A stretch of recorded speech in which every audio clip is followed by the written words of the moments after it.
BA part first year की इस online Hindi साहित्य की वीडियो कक्षा में मैं आज प्रस्तुत हूँ आपके समक्ष। स्वागत करते हुए आप सभी का। आज एक आपके फर्स्ट ईयर के द्वितीय प्रश्न पत्र में वर्णित एक नई कहानी है, नगर रसायन, जो लिखी गई है राजी सेठ के द्वारा। इसकी कथानक की विशेषताओं पर हम बात करेंगे। देखिए, राजी सेठ उन महिला कथाकारों में मानी जाती हैं प्रसिद्ध, जिन्होंने सामाजिक समस्याओं और परिवेशगत विषमताओं पर काफ़ी कुछ लिखा है। कथा साहित्य इनका काफ़ी समृद्ध है। इनके उपन्यास और कहानियों में, अर्थात इनके गद्य साहित्य में सामयिक जीवन की जो मार्मिक अभिव्यक्ति हुई है। हिंदी तर भाषी लेखिका होते हुए भी इन्होंने हिंदी कहानी साहित्य की समृद्धि में अपना एक विशेष योगदान दिया है, प्रशंसनीय योगदान दिया है। एक जाने मानी कथाकार के रूप में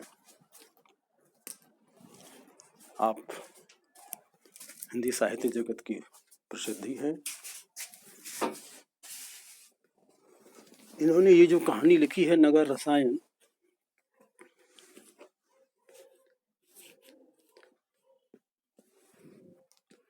इसकी जो संक्षेप में इस कहानी का पहले मूल भाव बता दूं, जिससे कि आप इस कहानी के अपना एक जुड़ाव महसूस कर पाएंगे, इस कहानी का सार समझ पाएंगे। तब बाकी आगे की बातों पे चर्चा करेंगे, जिससे कि आपके जहन में कहानी का मूल भाव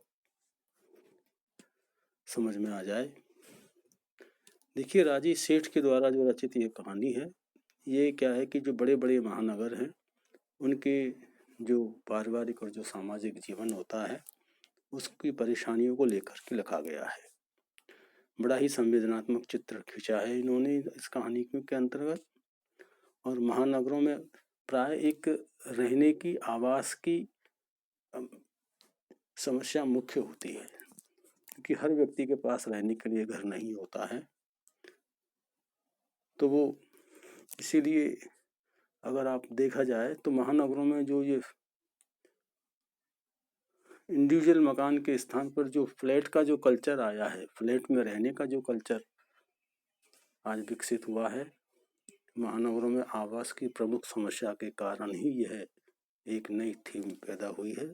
शहरों में आप देख पाएंगे कि गाँवों में तो बड़ी बड़ी जमीन और बड़े बड़े घर होते हैं, लेकिन महानगरों में छोटे छोटे कमरों का, जो 2 या 3 कमरों का घर होता है, उसी में सभी लोग अपना शहरी जो व्यक्ति होता है, महानगरीय जो व्यक्ति होता है, वो अपने परिवार के सहित रहता है, अपना जीवन यापन करता है। अब विभिन्न प्रकार की समस्याएं भी पैदा होती हैं उस छोटे से घर में। कैसी वो समस्याएं हैं, क्या है, उन पर इन्होंने प्रकाश भली भांति डाला है। महानगरों में आवास की जो समस्या है, वह ज्यादातर बाहर से जो आने वाले अतिथि हैं और जो मेहमान होते हैं, उनको ठहराने की प्रमुख समस्या होती है। उनके साथ जो व्यवहार है वो कितना आत्मीयता होता है, आत्मीयता लिए हुए है, उस पर एक बात इन्होंने कही है। कुछ लोग क्या है कि बहुत ही स्वार्थ वृत्ति के होते हैं।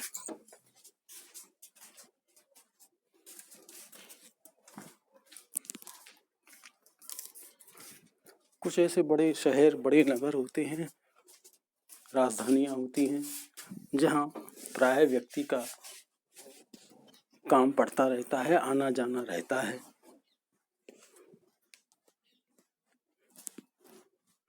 और जब वो बड़े महानगरों में, राजधानियों में जाते हैं, तो निश्चित रूप से वो अपने जान पहचान वालों के घरों पर ही रहेंगे। तो महानगरों में मध्य वर्गीय परिवारों की जो महिलाएं होती हैं, वो ही सारा काम उनको स्वयं करना पड़ता है। यद्यपि आजकल तो घरों में नौकर रखने का भी एक प्रचलन शुरू हो गया है, चाहे कमाई कितनी भी हो, लेकिन एक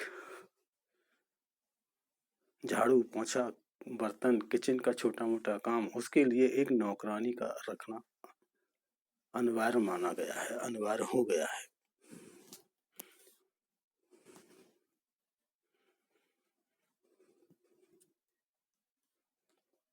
यहाँ पर दिखाया है कि दिल्ली महानगर में लोगों के खूब काम पड़ते हैं, लोग बाग जाते हैं, सब जान पहचान वालों के घरों में ही टिकते हैं।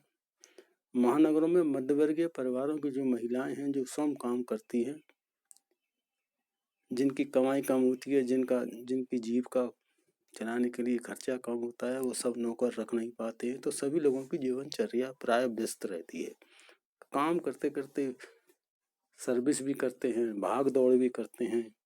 सब लोग इस तरह थके हारे होते हैं कि वो मन से जुड़ाव महसूस नहीं करते हैं उस अतिथि के साथ। तो इस प्रकार इस प्रस्तुत कहानी में महानगरीय जीवन का जो तनावपूर्ण जो जीवन है, उसका चित्रण बड़ी रोचक शैली में किया गया है और बताया गया है कि वहाँ जीवन जीने के तथा मन को तृप्त करने के अनेक साधन हैं, फिर भी जीवनचर्या उनकी कष्ट में बनी हुई है।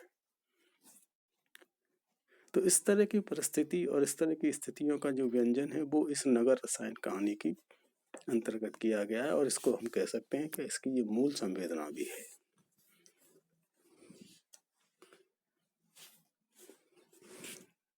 बात करें इसके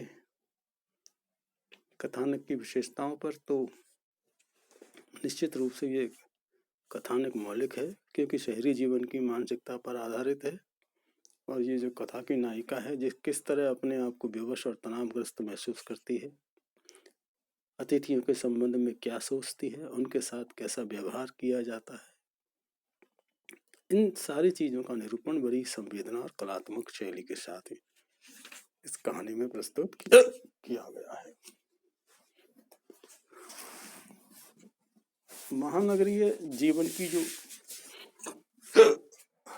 कई व्यवस्थाएं होती हैं,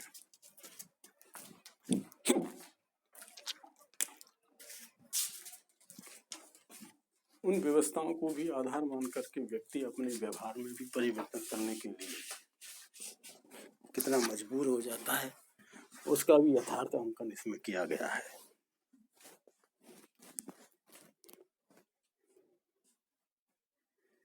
महानगरों में शोर होता है, नॉइज पोल्यूशन होता है, एयर पोल्यूशन होता है, शोरगुल होता है, स्वार्थपरता है, हिंसा है, आपाधापी है, भाग दौड़ है, इन सब का वर्णन है। बाहर से आए लोग अचानक किसी घर में मेहमान बनकर ठहर जाते हैं, मेजबान की परेशानी को भी नहीं समझते हैं। मेजबान भी अपनी सुविधाओं की सीमाओं में रहते हुए उसको भी स्वार्थ से ग्रसित बताया गया है इसमें। तो इस तरह की यथार्थ स्थितियों का चित्रण होने से जो कथानक है, उसमें जो संभाव्यता है, उसका गुण सर्वोपरि विद्यमान देखने को मिलता है। कुछ चीजें ऐसी होती हैं जो हमारी जीवन शैली में संभव है उनका होना, वो चाहे स्वार्थपरता हो, वो चाहे अव्यवहारिकता हो, उन पर यहाँ प्रकाश डाला गया है। इस कथानक का यद्यपि पूर्णतः ये सुगठित है, इसका जो शुरुआत है, इसका विकास है, इसकी चरम सीमा है, उपसंहार है, इन सभी की दृष्टि से भी अवस्थाओं का यहाँ सुनियोजित समावेश हुआ है। इसलिए इस कथानक में आदि से और अंत तक पूरी तरह इस कथा में कसावट रहती है, एक तारतम्य बना रहता है, जो पाठक को कथा अपने आप से जोड़ने में समर्थ सिद्ध होती है।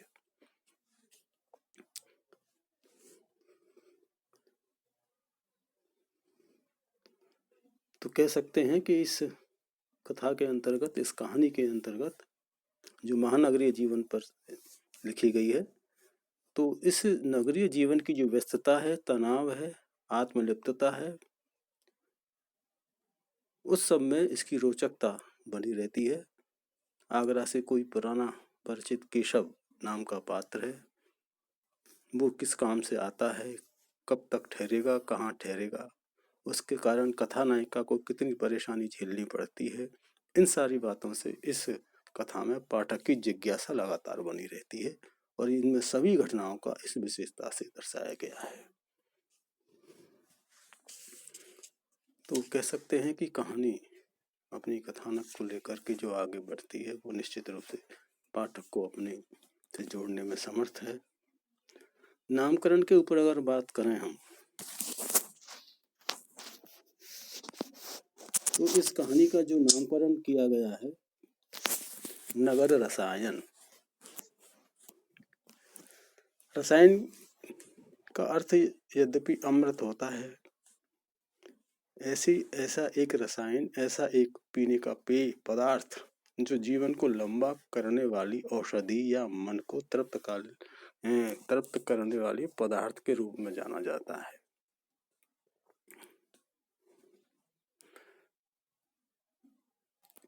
नगर रसायन कहानी में महानगरों के जीवन को जो चित्रित किया है, व्यंजित किया है, वह वहां पर सुखमय जीवन जीने के अनेक साधन हैं, लेकिन फिर भी तनाव और कष्ट से ग्रस्त रहते हैं।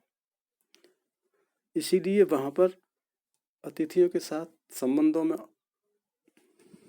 अनौपचारिकता रखने के लिए वो विवश होते हैं। साथ साथ ही शहरी लोग आत्मलिप्त और मानसिकता या स्वार्थपरता से भी ग्रस्त रहते हैं। तो ये स्वार्थपरता अटूट तनावग्रस्तता से निर्मित शहरी जीवन के एक बनावटीपन को एक कृत्रिम व्यवहार से ग्रसित कर लेता है। तो ये कृत्रिम जो जीवन है, जो शैली है, ये कष्टमय स्थितियों से घिर जाती है।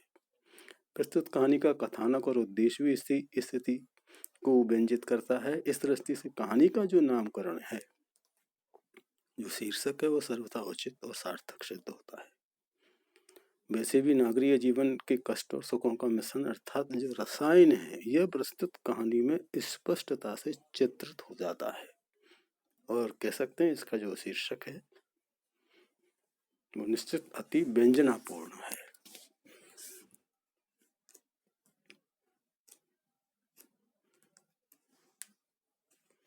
इसमें एक स्त्री पात्र है, गृह स्वामिनी है, उसकी मनोदशा का और परिवेश का चित्रण किया गया है। जैसा कि मैंने बताया, शहरों में काफी शोर शराबा कोलाहल है, वो तनाव उससे उत्तर उत्तर बढ़ता है। तो चारों तरफ क्या है, सभी के मन में हिंसा और स्वार्थ के साथ आत्मलिप्तता खूब दिखाई देती है। यद्यपि दूसरों के साथ खूब अच्छा व्यवहार करते हैं, लेकिन व्यक्ति अपनी चिंता में मग्न भी रहता है। रात दिन काम करता है, उससे शरीर थक कर चूर हो जाता है। मध्यम वर्ग के लोग इस शहरी व्यवस्था में आवास की समस्या से ग्रस्त रहते हैं।